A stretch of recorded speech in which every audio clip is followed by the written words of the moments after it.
Alors maintenant, il me reste à présenter Jonathan qui, ce matin, nous partage la parole de Dieu. Jonathan est un missionnaire. Et je me souviens de la première fois où on s'est rencontrés. Je me souviens, c'était dans cette salle, il avait rendez-vous avec quelqu'un. Ici, là, on était là, ici. On se connaissait pas, il me serre la main, il me dit, bon voilà, le Seigneur m'a envoyé pour implanter une église en Lozère. Je lui dis, bonjour, je m'appelle Rodrigue Sacramento. Si vous voulez, son cœur était en passion, en feu, pour être en mission, pour être pionnier et ouvrir des voies. La Lozère, vous savez, c'est un grand, grand désert spirituel. Un grand désert spirituel. Je dis, waouh, il venait de Lille, le Grand Nord. Ou pas à Paris, c'était Paris à l'époque. Mais d'origine, c'était quand même un ch'ti, quand même. Ouais. Et le gars, il vient de là-bas, et puis il vient implanter en Lozère. Je dis, Seigneur. Puis c'était assez avant-gardiste, ça a pris des années pour qu'aujourd'hui, c'est pas encore la Lozère, mais la Lozère, là, c'est le premier pas vers Rabat. On ne sait pas où est-ce que le Seigneur va nous conduire. Et je crois qu'il faut tu sais, moi je dis, il faut être un passionné, mais plus que ça, il faut une certaine folie pour répondre au Seigneur. Vaut mieux être appelé pour le faire, parce qu'il y a des gens qui se sont levés comme ça, c'est compliqué. Mais quand on a appelé, quand c'est le moment, ça fait une vraie différence. Et j'aimerais qu'on accueille Jonathan, et comme un serviteur de Dieu, accompli, je crois, parce qu'il y a eu des années de fidélité parmi nous, et puis aujourd'hui, il y a eu l'audace avec Colombe ensemble. Et j'aimerais qu'on les accueille chaleureusement, s'il vous plaît.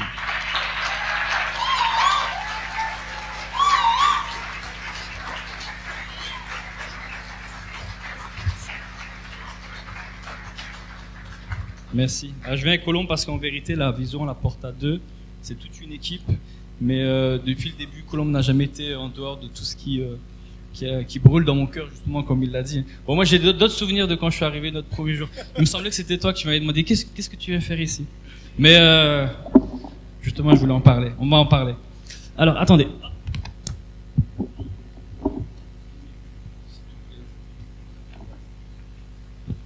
M'installer. Ouais. Est-ce que vous allez bien avec Église Clé? Je suis content de vous voir ce matin. Ça faisait un moment, mais on est là. On va vous expliquer un peu tout ça avec Colombe. Et alors on se connaît depuis longtemps maintenant, comme le Rodrigue l'a dit, ça fait 9 ans. Hein. Au mois de juillet, là, ça fera 9 ans. Et on est très touchés par ce qui se passe et ce que Dieu fait. On est aussi très surpris. Parfois, ça peut faire un peu peur aussi, mais on sait que c'est Dieu qui est derrière tout ça. On va vous expliquer un peu qu'est-ce qui s'est passé dans cette affaire en fait. Qu'est-ce qui se passe qu'à un moment donné, il y a c'est dans la saison effectivement de Clé et c'est aussi dans notre saison aussi à nous. Il y a, comme Rodrigue dit, il y a un alignement de ce qui se passe en fait.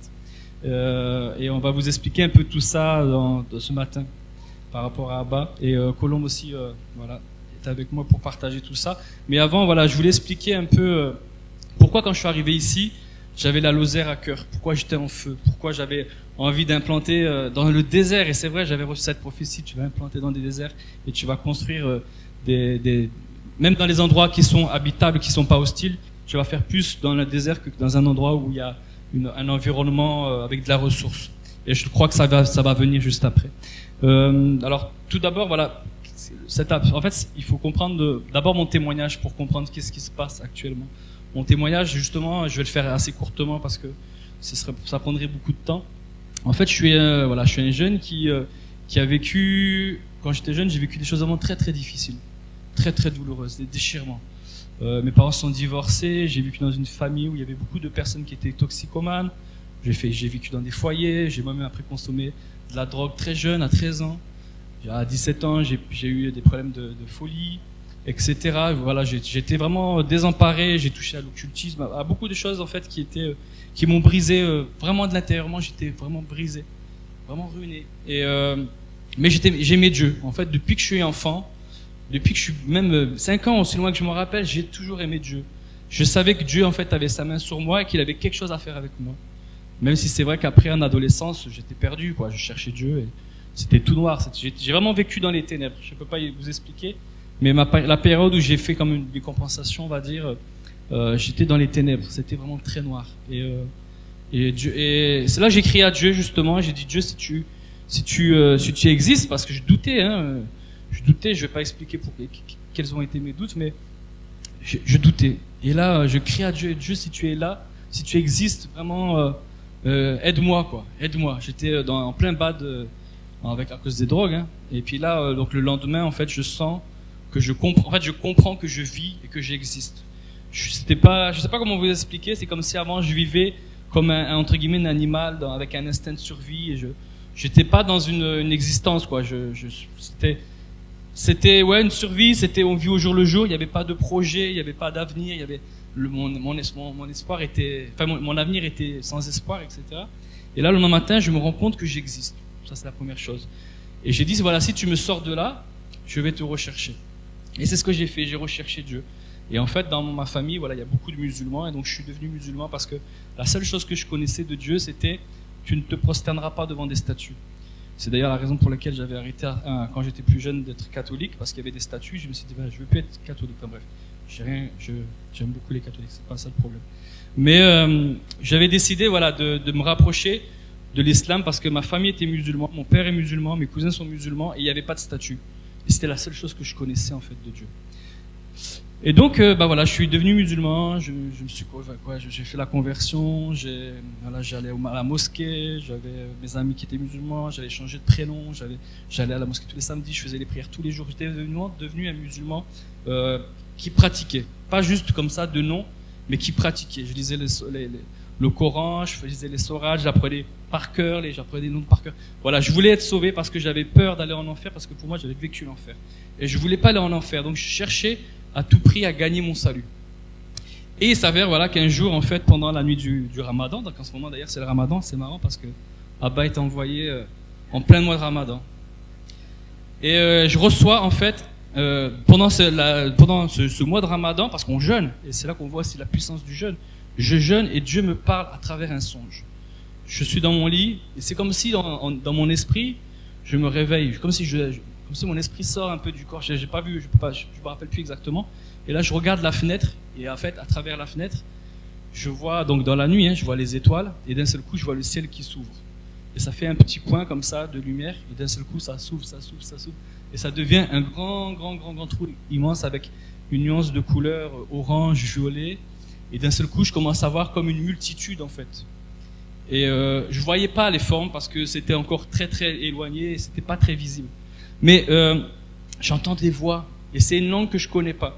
C'est pas de l'arabe, c'est pas du français, c'est une langue que je connais pas, honnêtement. Et là, je comprends rien en fait à ce qui se passe. Je dis qu'est-ce que c'est?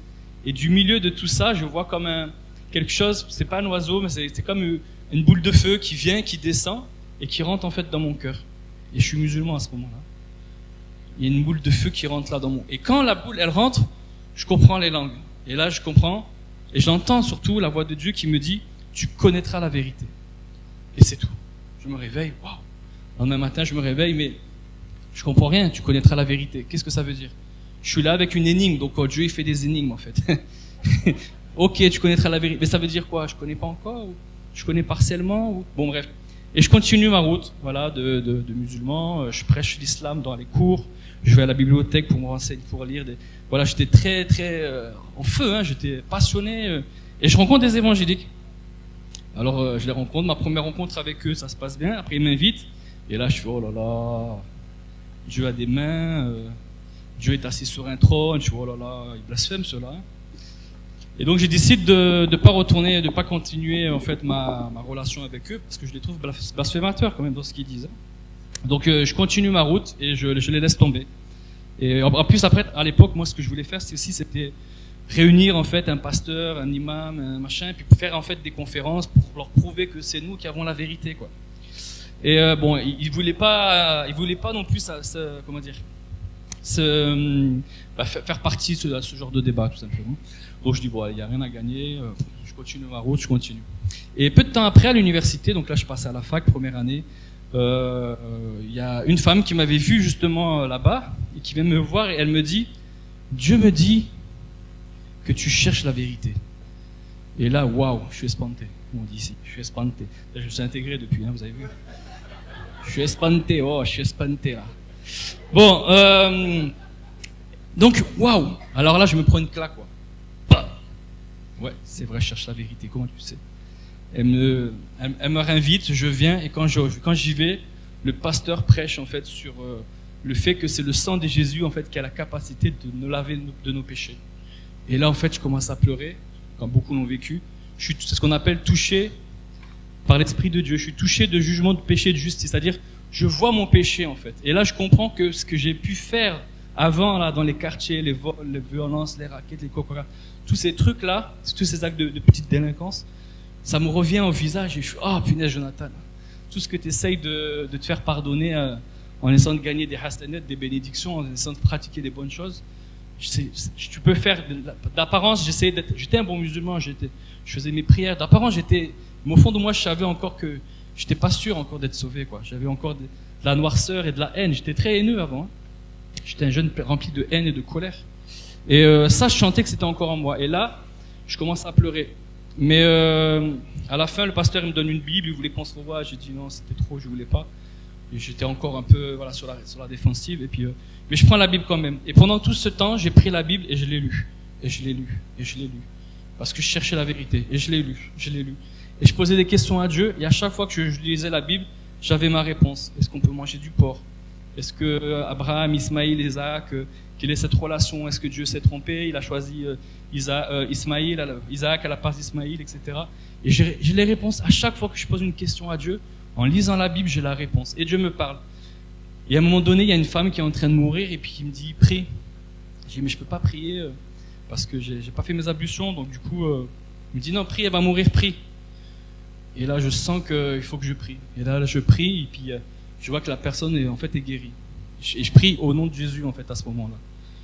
Bon, je pourrais pas vous expliquer plus dans les détails, mais là, je vois le nom de Jésus, quoi. Et là, à un moment donné, il me dit, il faut que tu choisisses, quoi. Et là, je sens comme le ciel, la terre, en fait, qui s'ouvre. Et je dois soit sauter à droite, soit sauter à gauche. Et si je suis pas de choix, c'est comme si je tombe en enfer, entre guillemets. Hein. C'était comme ça que je le ressentais. Je ressens un mal-être affreux parce que pour moi, en fait, les chrétiens, ils ont été influencés par des démons et que si je choisis de devenir chrétien, peut-être que je me suis fait influencer, en fait, par des démons. Et en fait, je dis vraiment, Jésus, si c'est toi, la vérité, parce que c'est ce que je cherche, moi je cherche la vérité. Si tu es la vérité, il faut que tu me donnes cette paix. Parce que je suis pas bien, quoi. Et là, tout d'un coup, vraiment subitement, il y a l'Esprit de Dieu qui est venu. Et j'ai eu une paix, en fait, qui a fait que vraiment à ce moment-là, j'étais convaincu que Jésus, en fait, était la vérité. Et c'est comme ça que je suis devenu donc chrétien. J'ai pris un petit bout de... Amen, merci Seigneur. Donc tout ça pour dire qu'on peut être un jeune vraiment paumé. Quand vous voyez un jeune paumé qui sait pas ce qu'il veut faire de sa vie, qui a pas d'espoir, qui fume la drogue, qui va en boîte, qui vole des voitures, qui ceci, faut l'aimer parce que c'est un Jonathan. Enfin, il est comme moi, il y a pas de... Et vous savez pas ce que demain il va devenir. C'est ça en fait, c'est que dans la moisson, nous on est des âmes, mais dans la moisson il y a la provision. Il fallait que quelqu'un en fait vienne et me donne une parole de vérité.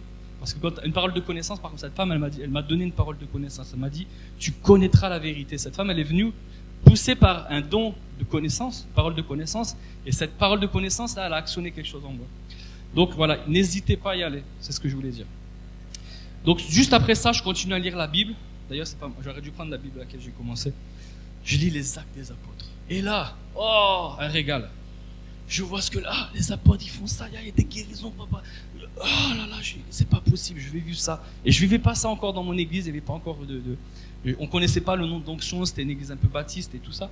Et on connaissait pas le nom d'onction, on connaissait pas plein de choses.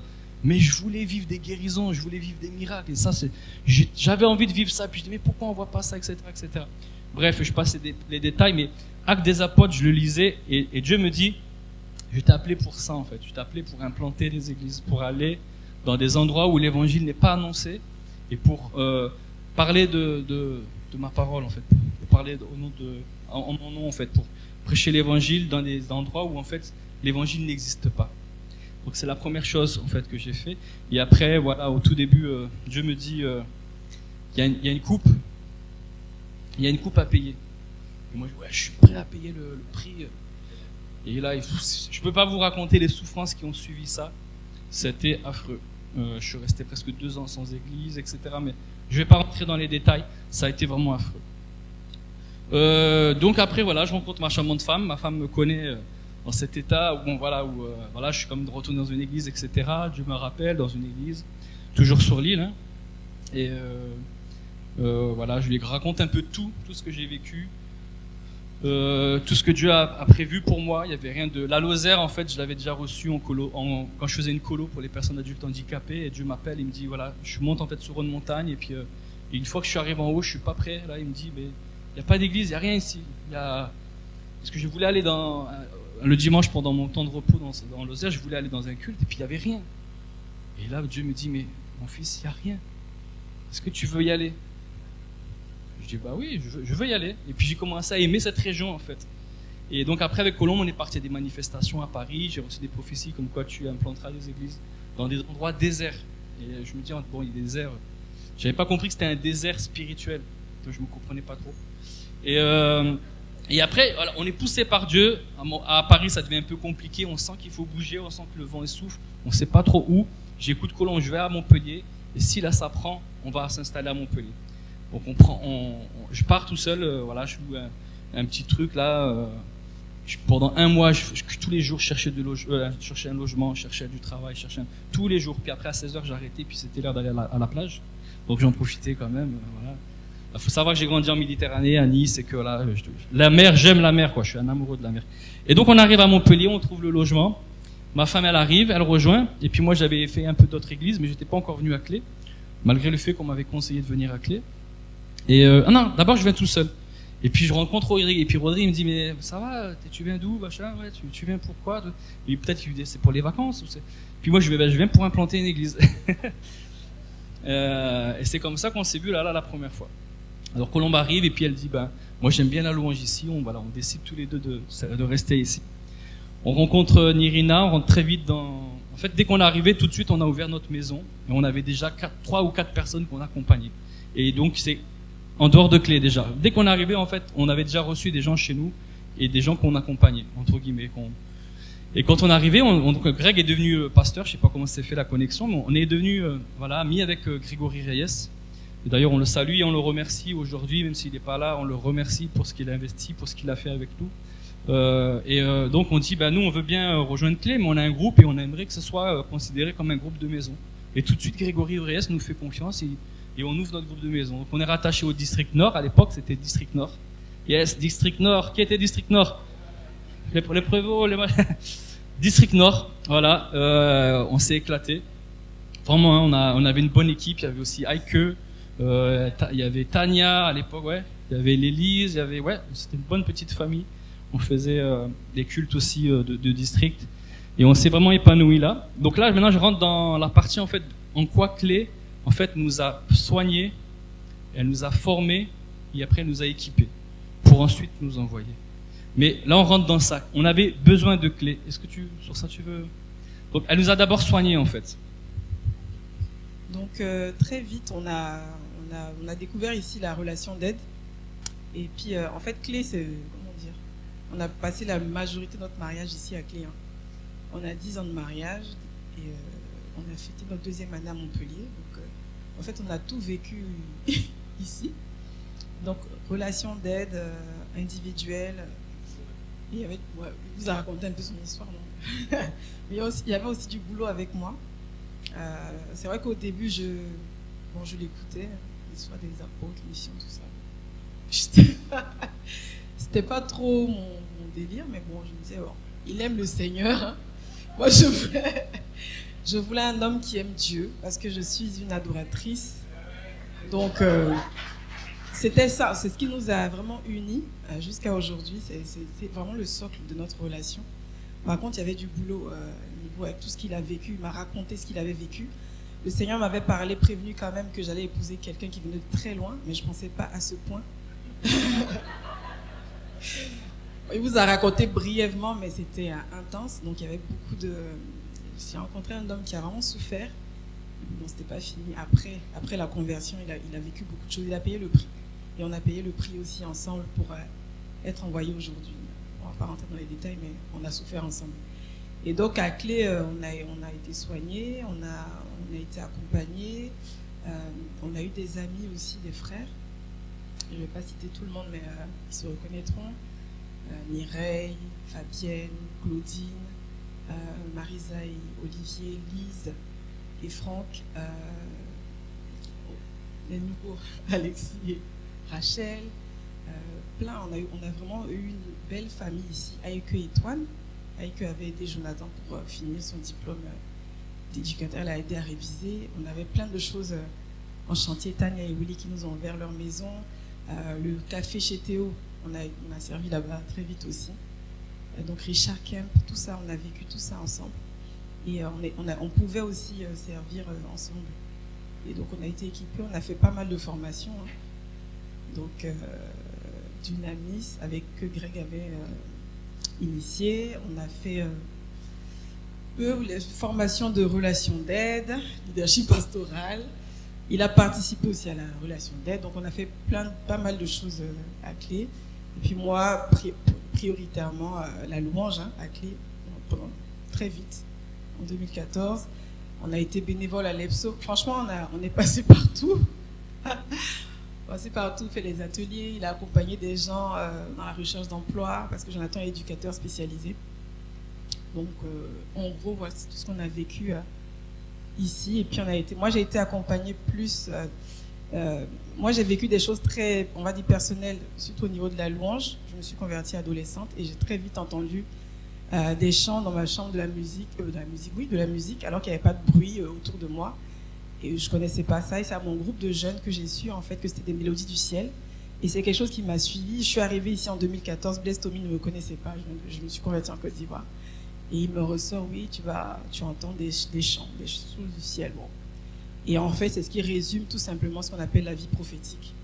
Quelque chose avec lequel je me suis battue beaucoup, mais finalement, là, je suis bien avec. Donc, je vous expliquerai après rapidement pourquoi c'est important que j'intervienne aussi, parce que la mission, l'apostolat sans le prophétique, c'est pas possible. Oui, donc voilà, on a vraiment été, il y a une prise de soin, donc comme l'on m'a dit, pour notre couple, il y avait eu Grégory pour mon APS personnel, Rodrigue est intervenu au niveau du mariage, parce qu'il y avait beaucoup, et Marilène, autant pour moi. Et Marilène, parce que oui, il fallait que ce soit un couple pour nous comprendre tous les deux. Et donc on a fait toutes les mises à jour. Ensuite, on a été donc formés, donc on vous a dit toutes ces formations qu'on a faites, stagiaires aussi, mais notamment aussi le parcours stagiaire ministère. Voilà, on a fait partie de la commission, on a fait aussi la commission d'évangélisation. Voilà, beaucoup de choses qui font que ça nous a formés en fait. Toutes ces choses que nous avons fait auprès de Clé, c'est quelque chose qui nous a formés. Quand je suis venu, j'ai appris à prêcher avec Rodrigue, avec Toine, on a eu des cours théologiques, etc. Et c'est tout ça en fait qui nous a formés et qui nous a équipés. Et en fait, là, alors voilà, maintenant la chose, qu'est-ce qui s'est passé? C'est que quand je suis arrivé ici, pour moi, c'était la Lozère que je visais. Je visais pas autre chose.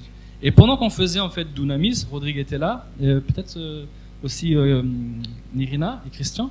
Dieu nous dit, mais en fait, je vois les musulmans. C'était Blaise Tommy à l'époque qui vient et qui dit, mais je vois que Dieu en fait va aussi élargir vos cœurs. En fait, en tout cas, c'est ce que pendant cette période, on a reçu plusieurs prophéties. Et en gros, ce que ça voulait dire, ce que Dieu était en train de dire sur nous, c'est que Dieu élargit vos cœurs. Il y a un champ de mission qui est la Lozère, et ça, je pense que ça se fera en son temps. Mais aujourd'hui, là, ce qui était actuel, c'était les musulmans. Et ça, c'était pas quelque chose qui avait été prévu à ce moment-là. Et vous verrez, j'en reparlerai après, mais et on a décidé d'accepter. On a dit oui, ok, si c'est ça. Et on a vu maintenant à commencer à arriver des personnes qui étaient originaires du pays des Maghreb, qui étaient anciennement musulmans, etc. Et on a commencé, donc on a arrêté notre GPS à l'époque de District Nord. On a quitté le groupe donc de GPS pour devenir à ce qu'on appelait à l'époque les groupes d'impact. C'est-à-dire des groupes qui avaient vocation à partager l'évangile dans la ville. Et c'est comme ça qu'on a monté avec... il y avait déjà Cyril qui était avec nous dans les GPS et qui a basculé avec nous dans le groupe d'impact. Les autres personnes sont retournées dans notre groupe et puis progressivement on a constitué un petit groupe d'une dizaine de personnes et c'est comme ça qu'on a formé le premier groupe d'impact. Et en fait très rapidement on a demandé à Dieu, et là maintenant je rentre dans le Abba, qu'est-ce que Dieu en fait attend de Abba? En fait si vous voulez pour moi, regardez, je vais vous prendre en fait je vais prendre la Bible. Je vais prendre les actes et les apocalypses surtout, c'est que, en fait, dans l'Apocalypse, Dieu parle à l'église d'Éphèse. Et il lui dit, donc il parle au prophète, il dit, parle, donc en mon nom, à l'ange de l'église d'Éphèse. Et là, c'est un truc que je trouve assez intéressant parce qu'en fait, il dit, parle pas, il ne dit pas, parle au responsable de l'église, il dit non, parle à l'ange de cette église. Moi, je suis convaincu qu'en fait, que chaque individu, nous tous, on a des anges que Dieu nous envoie pour nous guider, pour nous orienter, pour nous protéger, pour ceci. Dieu nous donne des anges, en fait. Et il fait pareil pour des églises. Il envoie des anges afin d'ouvrir des portes, afin de combattre l'ennemi, afin de, etc., etc. Et Dieu, donc, pour moi, il a une destinée pour chacun d'entre nous. Chacun d'entre nous, on a un destin. Quand Dieu m'a créé, il m'a créé pour une but. Et je suis convaincu que une église, c'est la même chose. Elle a été créée pour un but. Elle a une particularité. Toutes les églises sont pas pareilles. Elles ont des couleurs différentes, c'est ce qu'on l'a dit. Elles ont une vocation qui est différente. Et Clé, par exemple, on l'a dit, nous, quand on est arrivé, on a participé à un groupe RNC. Et on a j'aime tellement Clé que toutes les prophéties que Clé a reçues, je les ai prises pour moi aussi personnellement. Parce que je priais dessus, parce que je voulais que Clé rentre dans son appel. Et bien sûr, il y a des fois, il y a l'ennemi qui est là pour nous empêcher de rentrer dans cet appel. Et Clé avait reçu cette prophétie comme quoi c'est une plateforme d'envoi, peut-être déjà en 2014, je sais plus, quelque chose comme ça. On est arrivé ici en 2013, ou peut-être 2014-2015. Et peut-être quelque chose bloqué, vous voyez. Et aujourd'hui, Dieu a envoyé en fait sa parole, et cette parole maintenant s'accomplit aujourd'hui par cet envoi. Vous voyez, je sais pas si vous voyez ce que je veux dire. Des fois, Dieu fait des promesses et il dit Clé a une destinée. Sa destinée, c'est d'implanter, d'être un ministère d'envoi, d'autres ministères, de former, etc., d'équiper, de soigner, tout ce qu'elle a fait avec nous, en fait, finalement. Ça, c'est la vocation de Clé. C'est sa destinée. Elle est appelée à faire ça. Ils sont outillés, ils sont équipés, ils sont entourés, ils ont un relationnel qui leur permet de faire cela. Sans quoi, ils n'auraient pas pu le faire. Mais aujourd'hui, ils le font. Et ça a mis du temps, mais il y a un moment donné où Dieu, il dit stop. Là, il parle à l'ange, il dit, c'est fini. Maintenant, tout ce qui a empêché, en fait, qu'il y ait un envoi, ça s'arrête. Et aujourd'hui, on envoie. Et ce que vous voyez aujourd'hui, là, je parle de ce qui se passe dans le monde spirituel. Parce que c'est ça il faut capter, en fait, ce qui se passe, en fait, dans l'esprit. Aujourd'hui, Clé rentre dans sa destinée. Cette porte s'ouvre. Amen. Cette porte s'ouvre. C'est comme s'il y a un accouchement. Et Abba, en fait, c'est ça. J'allais dire le col est ouvert. Mais la porte est ouverte. Et il y a un accouchement. Et ça fait mal. C'est douloureux. Mais ça se fait. Et ça, une fois que la porte est ouverte, j'ai envie de dire, c'est bon. Deuxième, troisième, quatrième. Hein? Voilà. Mais il fallait que ça passe par là. Et il fallait que ça prenne le temps que ça a pris. Mais aujourd'hui, on est dedans. C'est la destinée de Clé. Et aujourd'hui, nous, voilà, on est des enfants. Et Abba aussi sa destinée. Et c'est ce qu'on, nous, en tant que responsables, avec l'équipe, plusieurs fois, on s'est réunis, on a fait ce qu'on avait fait à Clé. Qu'est-ce que l'Esprit dit à Abba? Et on a eu des bribes déjà d'informations. Et nous, on est responsables de ça. Nous, Clé subsiste par elle-même. Elle subsiste pas parce qu'il y a Rodrigue, parce qu'avant Rodrigue, il y avait Philippe Jauré. Vous voyez ce que je veux dire? Chacun apporte sa pierre dans cet édifice. Et chacun doit faire attention à la pierre qu'il pose. C'est ce que la Bible nous enseigne. Faites attention à la manière dont vous posez. Mais Clé, elle existe parce que c'est la volonté de Dieu. Et Clé, elle existe parce que il envoie ses anges justement pour prendre soin de cette église. Et donc quand on regarde par exemple maintenant les actes des apôtres, on voit que Apollos vient à Éphèse, donc Apocalypse 2, il va lui dire ses défauts, il va lui dire ses qualités. Mais quand on regarde Éphèse à la base, il est né avec Apollos, qui a donné la moitié d'un message, puis après il y a un Paul qui vient derrière et qui rapporte encore un autre message qui va venir compléter un peu ce que Apollos avait mis comme fondement. Paul vient et il met encore un fondement pour compléter. Et après on voit qu'en fait le gars il s'en va, il met des responsables et en fait cette église continue. Il les recommande au Seigneur. Donc ça j'aurais pu le lire et je pourrais vous donner les versets, mais non, je vais vous montrer un autre verset ici. Dans Acte 14 au 23, donc là on voit l'apôtre qui dit ils firent nommer parmi eux des anciens dans chaque église, et après avoir prié et jeûné, ils les recommandèrent au Seigneur en qui il avait cru. Donc on voit que les apôtres, une fois qu'ils ont commencé à prêcher, ils ont mis les fondements, etc., il met après des responsables, et les responsables sont chargés de prendre soin de cette église. Et ce que je veux dire, c'est que peu importe en fait, je parle pour moi, pour Abba, peu importe qui va porter ce ministère, Abba en fait subsiste par lui-même. Et il a une identité, il a une couleur. Et moi en tant que responsable, j'essaye de capter, tiens, qu'est-ce que l'Esprit dit en fait par rapport à Abba? Qu'est-ce qu'il faut apporter? Et au début, on a voulu faire un copier-coller un peu de clés. On a fait une commission évangélisation, une commission prière, une commission pastorale, et machin. Et franchement, ça a été un flop. Ça n'a pas marché, honnêtement. Et là, il a fallu se remettre en question. Et on a dit, ok, on écoute l'Esprit, on suit l'Esprit. Et on se rend compte qu'en fait, que pour telle cible, il faut avoir en fait une façon d'interagir qui est différente. Il faut un leadership qui soit différent. Il faut des outils qui soient différents. Et donc, on s'est rendu compte que c'est... Donc toujours, on pose la question à Dieu, il faut qu'il y ait un relationnel qui soit authentique. Si on fait du fake, alors si on fait du semblant, si on fait quelque chose qui... Faire pour faire, ça ne marche pas. Il faut être authentique dans la relation. Et ça, on s'est dit, ok, on veut vivre ça. Donc on veut vivre un relationnel qui soit fort, qui soit vrai. Et on a décidé de mettre en place des groupes. Pour nous, les groupes de maison, là où on va vivre en fait notre foi, est plus important en fait que notre célébration. Notre célébration, c'est pour célébrer Dieu, mais le fait de se nourrir de la parole de Dieu, le fait d'équiper les chrétiens, le fait de tout ça, on veut que ça se vive en fait dans les groupes de maison. On veut que ça se passe dans le relationnel, parce que on doit s'intéresser aux personnes. C'est ce on s'est rendu compte. Si on est ensemble juste pour la parole de Dieu, ça suffit pas. Il faut qu'on ait des vraies relations. Et c'est ce qu'on a vite compris en fait dans Abba, et qu'on a commencé à mettre en place les groupes de maison. On a dit ok, on va marcher sur ce système de groupes de maison. Après, on s'est rendu compte que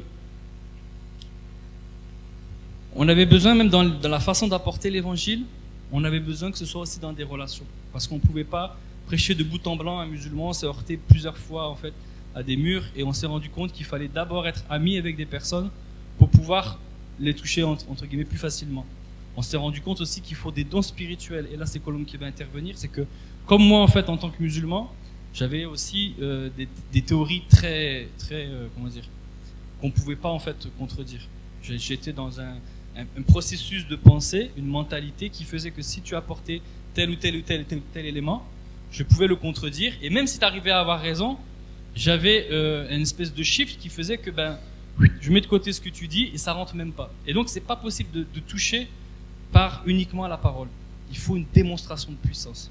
Et là, cette personne qui est venue vers moi, c'est pour ça que je vous ai raconté mon témoignage, c'est qu'elle avait la clé. Moi, ma clé, tu connaîtras la vérité. Elle est venue avec ça, c'est comme une clé dans une forteresse immense, dans une toute petite passe, mais c'est tout petit, c'est rien en fait, il n'y a rien de démonstratif, comment dire, il n'y a pas un attirail de guerre militaire qui va venir défoncer des... Non, c'est une petite clé, et en fait il y a une porte qui est là. Elle tourne la clé, et là le gars il est décontenancé. Et là Dieu, il envoie maintenant avec ça. Donc c'est ça la puissance de Dieu, ça a été ce don. Et donc je vais laisser Colombe vous expliquer comment elle a vécu ça aussi, parce qu'elle a travaillé dans un quartier avec beaucoup de musulmans. Donc pour moi la mission en fait, Jonathan il a lu Apocalypse 2 pour parler de l'église, Apocalypse, Actes des Apôtres 18 et 19. Moi je vais résumer un verset que beaucoup d'évangéliques aiment, c'est Jean 3,16. Dieu a tant aimé le monde qu'il a envoyé son fils. Dieu a tant aimé le monde qu'il n'a pas gardé son fils. Et nous sommes ici tous, pour la plupart, des enfants, des fils et des filles de Dieu. Et donc la mission n'est pas réservée à des experts, pas des fous comme Jonathan.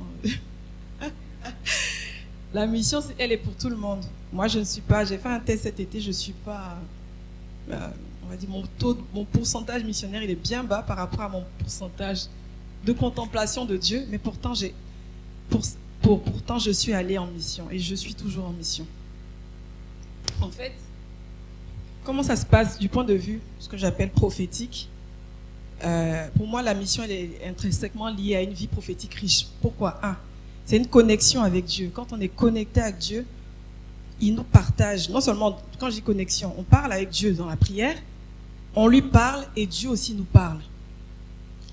c'est une relation, c'est un dialogue. On lui parle des choses qui nous tiennent à cœur et lui aussi nous parle des choses qui lui tiennent à cœur dans le secret. Eh bien, qu'est-ce que Dieu fait dans le secret? Il nous dit qu'il aime les gens. Il nous dit dépasser les préjugés. Moi, j'avais peur des gens des quartiers. J'ai jamais vécu en quartier, je connais pas ça. Je crois que c'est la première fois que je vis dans un quartier prioritaire, c'est ici à Montpellier. Donc j'ai vécu au milieu. Mais je ne connaissais pas. J'ai travaillé dans un quartier. On dit, ah, ce quartier-là, il est dangereux. Il y a un autre quartier, on m'a dit, il est hyper dangereux. J'ai travaillé là-bas. Et là, je ne vivais plus. J'ai travaillé à la Mosson. J'ai croisé certains là-bas. Pourtant, c'est à l'opposé de... Moi, j'habite dans le sud. C'est le nord. J'ai travaillé à Pergola. Il y a une de mes voisines qui m'avait dit, ouh, c'est chaud là-bas. Hein. Donc moi-même, ah bon. Mais je suis allée quand même. Pourquoi? Parce que je sais que Dieu aime ces gens. Et donc, être missionnaire, ça nécessite de prendre des risques. On ne peut pas seulement aimer notre petite vie proprette et puis être envoyé. Ça nécessite d'aimer vraiment. Et aimer, ça demande de faire des sacrifices. On n'aime pas seulement avec des mots. C'est beau, hein, c'est bien. Mais Jésus est venu. Dieu a posé un acte. Jésus a accepté de donner sa vie. Être dans la mission, c'est accepter de donner sa vie. Aussi pour les gens. Et ça passe par quoi?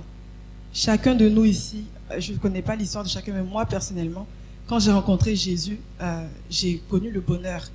J'étais désespérée. Je suis quelqu'un, pendant des années, je me suis battue avec l'espoir, l'espérance, avec mon existence. Et Jésus est venu apaiser tout ça. Et pourquoi on a appelé aussi l'église Abba? Parce que nous ici, quand on est arrivé ici, il y a eu un profond travail sur notre identité avec Jonathan. Jonathan se réveillait, il m'expliquait qu'il ne savait pas qui il était. Il a tellement vécu des choses compliquées qu'il demandait, il se regardait dans la glace, il disait, qui suis-je? Qui suis-je? Je suis qui? Et moi, pareil. De ma naissance jusqu'à maintenant, je disais, mais Seigneur, ben, peut-être que je suis une servante, il faut que je fasse tout pour te plaire. Et je faisais beaucoup d'efforts pour plaire à Dieu. Jusqu'à ce que cette pression se tarisse. Je suis bien avec moi-même. Parce que je sais que Dieu m'aime d'un amour inconditionnel. Abba. Et il y a tellement de familles qui sont brisées. Même quand il y a des parents, il y a tellement de gens qui sont orphelins. Combien de gens sont abandonnés? Combien de gens ont besoin de l'amour du Père? Comment on peut connaître ça, vivre ça et ne pas partager ça? Sans culpabiliser. Hein, mais moi, j'ai commencé à retravailler au mois de janvier. Mais j'ai vu plein de gens qui me sautaient dessus. Mais comment tu fais pour être dans la paix? Clairement. Mais comment tu fais pour être dans la joie? Moi, ça ne va pas. Mais j'ai la réponse. Ce n'est pas que ma vie est plus simple. J'ai vécu des choses extrêmement douloureuses durant ces 2 dernières années. Mais pourtant, je suis restée. Ce n'est pas par mes forces. C'est que Jésus, l'amour de Dieu, a transformé ma vie. Et c'est ça la mission. Pourquoi on va vers les gens? Pourquoi on n'a pas peur des gens qui sont voilés, etc. Cyril, si tu peux mettre une photo, s'il te plaît. J'ai travaillé avec des femmes et je passais ce temps-là. D'ailleurs, si vous allez voir, peut-être c'est pas très clair, mais il y a beaucoup qui sont voilés. J'ai beaucoup de copines voilées. Pourquoi? L'amour de Dieu a fait que je ne vois pas tout ça, moi. Je les regarde avec l'amour, le regard de Dieu. Être prophétique, c'est voir l'or dans la vie des gens, dans le cœur des gens. Et c'est aimer les gens pour qui ils sont. Et voir là où Dieu va les amener. Et la deuxième chose, donc, il y a ça. À l'intérieur de l'église, comment ça se manifeste, la vie prophétique qui est liée à la mission? Ça passe par l'intercession. On ne pense pas qu'à nos propres vies et tous nos problèmes tout le temps à nous, mais on pense aux autres. On intercède. J'ai été formée pendant des années à l'équipe d'intercession à écouter Dieu et à prier ce que Dieu veut. Et c'est là qu'on atteint la cible. C'est prier pour les nations. La France souffre. La France passe par des élections, mais il n'y a pas que la France dans le monde. Hein? Il y a d'autres pays, il y a d'autres vies, d'autres personnes, il y a d'autres façons de vivre. Et c'est cette missionnaire, c'est aussi se faire tout à tous. On s'adapte. Et nous, c'est ce qu'on a choisi de faire dans Abba. S'adapter aux cultures des autres. Parce qu'on a vu que si on veut faire exactement les mêmes process que dans notre culture occidentale française, ça ne marche pas pour atteindre d'autres cultures. Comment on fait? On s'adapte. Et une des clés pour nous qu'on a choisi avec l'équipe, là, c'est la simplicité. Nicole et moi, Nicole Sudon, on est très proches. Et quelque chose qu'on a décidé de garder, c'est la simplicité. On est simple. On n'aime pas les choses compliquées. On a des relations simples. On ne pense pas à tort, à travers, je sais pas quoi. Simple. Et on veut garder ça. Et quand on lit les actes des apôtres, les premiers disciples, ils avaient une vie simple. Une joie simple. Ils partageaient les choses simplement. Quand j'ai décidé d'aller en Côte d'Ivoire pour aller au pays, Nicole m'a béni. Nicole m'a donné de l'argent. Elle m'a dit, tiens, va. Parce que c'est ma sœur. Parce que si elle ne le fait pas, qui va le faire? La vie simple en Christ. On pense aux autres. L'intercession, c'est cela. Et ça, c'est à l'intérieur de l'église. Donc aussi dans la louange. La louange prophétique, c'est ouvrir, écouter Dieu, écouter ce que Dieu dit et déverser les sons du ciel, déverser les chants du ciel et être ouvert devant Dieu dans l'authenticité. Et à l'extérieur de l'église, comme moi, donc il y a cette ouverture aux non-croyants. C'est très bien d'être entre nous. Nous, à Abba, on a choisi de ne pas faire beaucoup de cultes pour laisser le temps aux gens de relationner avec des non-croyants. Tu ne peux pas parler de mission, tu ne peux pas parler à des gens qui ne sont pas croyants. Mais si tu ne les connais pas, si tu ne les fréquentes pas, à quel moment tu les vois? Tu es tout le temps à l'église. À quel moment tu les vois? Je ne sais pas. Hein? Posez-vous la question. Moi, j'ai choisi de faire quelque chose. Au départ, je me suis adaptée par rapport au Covid. J'ai décidé de faire quelque chose en dehors de l'église. Déjà, je chante en dehors de l'église. J'ai chanté à une fête de quartier.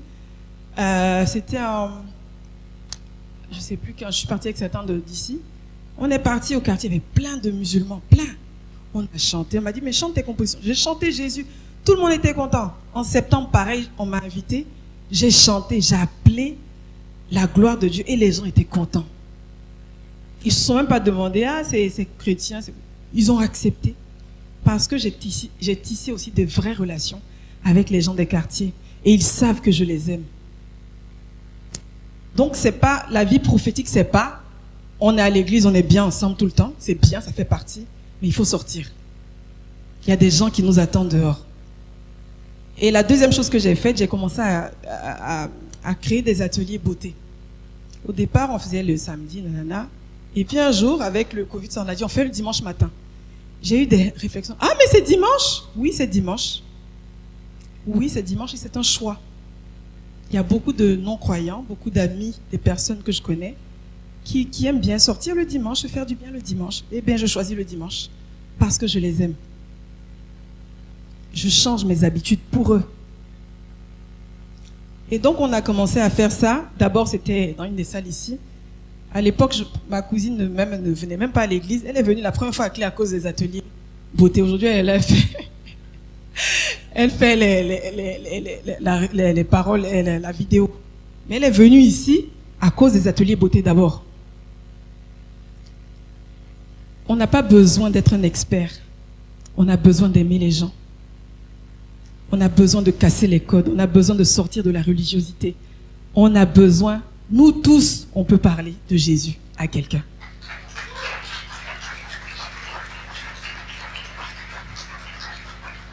Donc voilà ce que moi je voulais juste apporter. Et donc le nom Abba m'est venu justement par rapport à notre identité. C'est quelque chose qui est notre spécificité vraiment, en tout cas je ne sais pas jusqu'à quand pour le moment. Abba, c'est pas toute notre vie, mais c'est quelque chose qui est important pour nous aujourd'hui. Et on a commencé à faire les ateliers You Shine. Donc voilà, je vais inviter des collègues prochainement. Quand c'est ça, ben voilà. Et puis on a l'occasion de discuter beaucoup. Et donc enfin... Donc, je voulais juste dire merci. Hein. Voilà. Merci à vous, merci à notre église. Merci à Grégory Reyes qui a cru en nous. Alors qu'on n'avait pas de recommandations. On est venu comme ça, on était des gens simples. Moi, je ne viens pas d'une famille évangélique ou je ne sais pas quoi. Donc, voilà. Merci à Christian et Nerina, merci à Tania et Willy, notre premier groupe de maison. Richard Aquin, Marilène et Rodrigue, toi et Aike, nos référents de l'église. Moi, je suis devenue très proche de Philippe Jaurès, c'est vraiment... je l'aime beaucoup. Donc, Jean-Marc Potenti qui nous accompagne, Philippe, Blaise Tommy aussi, moi qui m'a beaucoup aidé par rapport à mon appel que je trouvais un peu bizarre. Aujourd'hui, je suis en paix avec. Et puis l'équipe de Abba. Dieu nous a fait la grâce d'avoir des missionnaires au milieu de nous. Et franchement, ça coule. Donc merci à David et à Nicole, toute leur famille, leurs enfants. Merci à Charles et Déborah. Ils sont pas là aujourd'hui parce que Charles est en déplacement. Ils ont aussi d'autres missions. Hein. On est en mission en fait. Donc voilà, c'est pour ça qu'ils sont pas là ce matin. Merci à Cyril qui nous suit depuis toutes ces années, qui a été très fidèle. Que le Seigneur vraiment te bénisse pour ça. Merci à tous nos partenaires, les autres églises. On a toujours été avec d'autres églises. Jeunesse en mission, nos amis et frères d'ici. Et d'ailleurs, on a plein de frères un peu partout. Partout, oui, on en a partout. Les frères aussi d'ici. Donc, j'ai déjà cité Mireille, Olivier, Claudine, Fabienne, les Fonfons, Sarah Rizal, Lise Le Prévost, Laurence Lefebvre, tous ceux qui ont cru en nous, qui ont investi en nous. Et aussi, surtout, nos familles respectives qui ont accepté qu'on vienne ici à Montpellier. On n'avait personne ici. On connaissait personne à Montpellier.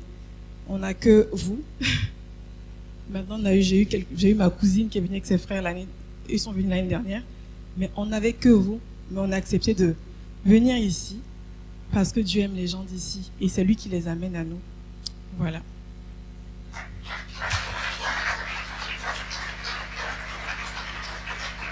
Je crois qu'on n'a plus le temps là. Je voulais vous donner un dernier élément par rapport à ce que Colombe a. Donc Colombe, ce qu'elle a donné, c'est aussi un exemple, et puis elle a effectivement la remercier. Mais je voulais vous donner maintenant un tout dernier outil, sincèrement, juste pour comprendre qu'en fait chacun peut le faire. C'est ce que Colombe a dit, chacun peut le faire. Et il suffit. En fait, on regarde Jésus. Qu'est-ce que Jésus faisait? Là, c'est même ouvert. Allez-y, vous pouvez parler. C'est comme ça. À bas, c'est interactif. On aime laisser les gens parler. Et là, je le fais un peu à bas.